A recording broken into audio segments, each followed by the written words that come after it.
Welcome back. I'm Matthew Kelly, and I love this opportunity to explore the Gospels with you. Today's reading comes from the Gospel of Luke, chapter 10, verses 28 through 42. It's the story of Martha and Mary. It's one we're very familiar with, and when we encounter these Gospel readings that we're very familiar with, it's important that we listen in a new way. And I think that's why listening for a word or a phrase or an idea that the Holy Spirit draws you to can be very helpful when it comes to a reading that we've heard many times. It can be helpful to help us discover a new way of looking at that reading or a new layer to that reading. Now, as they went on their way, Jesus entered a village, and a woman named Martha received him into her house. And she had a sister called Mary, who sat at the Lord's feet and listened to his teachings. But Martha was distracted with much serving. And she said to Jesus, "Lord, do you not care that my sister has left me to serve alone? Tell her to help me." But the Lord answered her, "Martha, Martha, you are anxious and troubled about many things. One thing is necessary. Mary has chosen the better part, and it shall not be taken from her." What is it that jumps out at you in today's reading? Now, as they went on their way, Jesus entered a village. So this is Jesus meeting Martha and Mary, who become great friends, sisters of Lazarus. If you read the Holy Week readings, if you read the Gospels during Holy Week, you discover that Jesus comes back each night and stays in this village with Martha and Mary and Lazarus. So they must have become great friends over this time. But this appears to be their first meeting. And they welcome Jesus in. Now, interestingly, it's Martha that welcomes him in, but it's Mary that is the one that sits at his feet and just wants to learn everything he says, wants to just soak in the wisdom.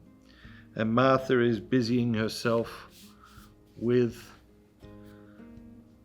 things of the house, the things of having guests, the things of serving food and beverage. This reading has special meaning for me because my parish growing up in Australia was St. Martha's. And so my pastor would talk a lot about Martha, a lot about Mary. And of course, ultimately, what does Martha do? She comes to Jesus and she complains. Okay? She complains to Jesus. Now, we've spoken about it before, but we don't speak about it that often. Every word that someone speaks to Jesus in the Gospels is a prayer. Why? Because prayer is a conversation with God. When we speak to God, it's a prayer.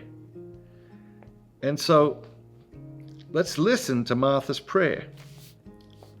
"Lord, do you not care that my sister has left me to serve alone?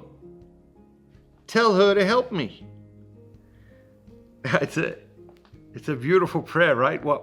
Why is it a beautiful prayer? It's a beautiful prayer because it's so human, right? It's so human. It's like, I remember Ralphie was about 5 years old. We're doing his prayers one night. It's like,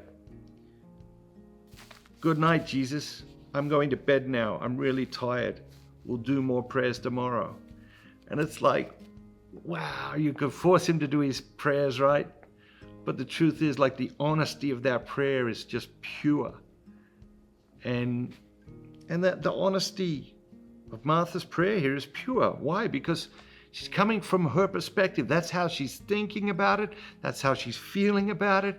And she's coming to Jesus and she's saying, Lord, do you not care that my sister has left me alone to serve? Tell her to help me.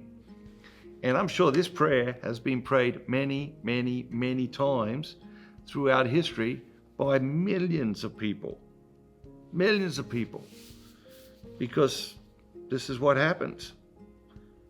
Some siblings carry more of the tasks than other siblings. And no doubt those siblings come to Jesus and complain. And point out the injustice. And what is Martha's expectation? Martha's expectation is that Jesus will say, hey, Mary, do your part. And in Jesus's typical paradoxical way, he doesn't say that. He doesn't say that. He says, Mary has chosen. Martha, you have chosen. He says, Martha, you're anxious and troubled about many things, but only one thing is necessary. Mary's chosen the better part. It won't be taken from her. Which part are we choosing? Are we choosing the Martha path? Are we anxious and troubled about many things? And do we need to be? Is that necessary? Is that what God is calling us to? Are we anxious and troubled about many things? Probably we are. And so today, maybe what you're being called to, what I'm being called to, is to say, okay, what am I anxious about? What am I troubled about? How is that out of alignment with what God is calling me to do and who God is calling me to be right now? And how do I ask God to give me the grace to release the things that I'm anxious about, to release the things that I'm troubled about, to trust that He is going to take care of those things. Have a great day. And remember, be bold, be Catholic.